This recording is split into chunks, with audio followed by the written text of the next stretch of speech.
Hey guys, welcome back to my channel. So before you begin, you have to scrub your countertops really well.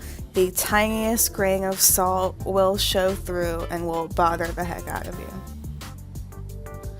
So you want to start by exposing the tiniest bit of adhesive possible. If you just rip off the whole thing, you're going to get a bunch of air bubbles, a bunch of wrinkles, it will be all crooked. Now this footage is sped up a lot for your sanity, but you'll get the idea. This is honestly not a project for the impatient, but in a way it kind of is because it's still easier than getting whole new countertops, or if you are in an apartment like I am, this might be the best you're able to do. So I got this marble contact paper at Target. It was $6 a roll. It was the only marble design they had. If you are more patient than I am, you should go to Amazon. They have some beautiful like pink marble. They have like a black one. You don't even have to get marble. You can get any sort of design you want. So once you've secured the tiny bit of exposed adhesive, you want to take something flat like a credit card or I guess a putty knife and little by little flatten out the air bubbles, pulling back ever so gently on the backing, if that makes sense. I did make sure to only use the side of the credit card that does not have the numbers on it, so don't even think about zooming in and trying to steal my info. This stuff is totally renter friendly. I've already had to remove it from the bathroom sink and it left no marks or residue or anything.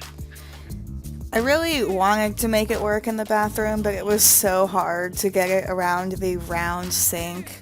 I definitely think it's better in the kitchen where you kind of have a square sink. I've seen people make it work in the bathrooms, and it's definitely nice to have the matching countertops, but I just did not have the patience for it. I recommend starting from the top of the trim like I did in these first few clips here, because pretty soon you'll see I did the entire bottom and then the entire trim, and that was way more cutting and measuring and just a headache, and then the marble didn't quite line up correctly. Not that it really matters from far away and nobody sees my kitchen anyway, but yes, see here? Don't do this. Excuse the peeling paint, by the way.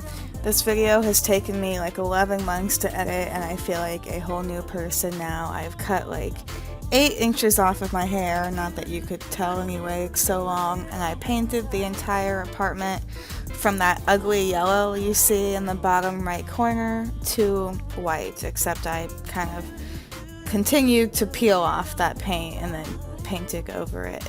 You'll see in my next apartment makeover video.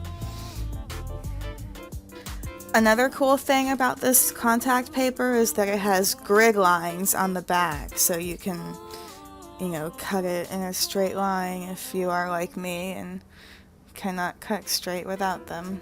If you do notice some air bubbles or wrinkles, it's really easy to fix if you're going slow and paying attention.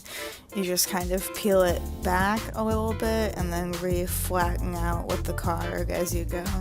But you have to do it like very slowly. Another reason you should not do the trim separate from the bottom is right here. You'll notice there's a little portion where you can actually see the countertops behind that piece that I missed. Now I ended up going back and just putting a tiny sliver of the contact paper over it, but that mistake could easily be avoided if you do my first method, which is start from the trim and don't do the bottom separately. If you really want to be fancy, you could even pull out the stove and refrigerator so you get the entire edge. As you can see there's kind of a portion that I couldn't reach, but we don't have time for that. By the third portion of countertop, you can see I started folding it over the edge to, see if that made it any easier. It kind of didn't. See here the grid lines I was talking about that make it super easy to cut. I definitely recommend cutting the portion you need off first. At one point I tried to just freehand it with the whole roll and it fell on the floor and unraveled, and yes, measure first. Since it has now been like 9 months since I filmed this, I can kind of give you guys an update. So it's really easy to clean. I try not to put like hot pans on it. I don't know if that would mess it up. I just try to be careful with it, but I mean, food stains wipe right off. I have one of those knife blocks that at first I freaked out because it left a little circle mark, but I haven't noticed that since. Here is another spot you can see there's like a line where you can see the countertop, and I never went back over and fixed that line. To this day it bothers me that there's like a half a centimeter that I can see the countertop through. Ugh. But as you can see, there's some air bubbles and you just pull it back and re-flatten it out. It does take some patience, but it is totally worth it in the end. When I got to the corner here, I did a diagonal cut and I kind of folded it over like one side, kind of like you would duct tape. Finally, time for the grand reveal.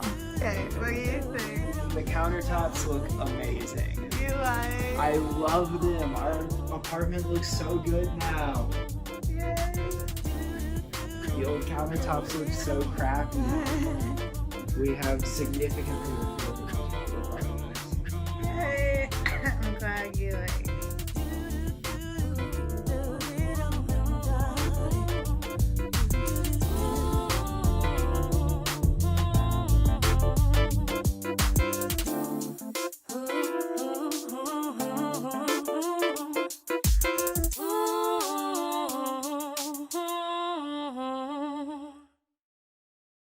Alright guys, thanks for watching. If you liked this video, please consider subscribing and hitting the like button, and I will see you guys next time. Bye!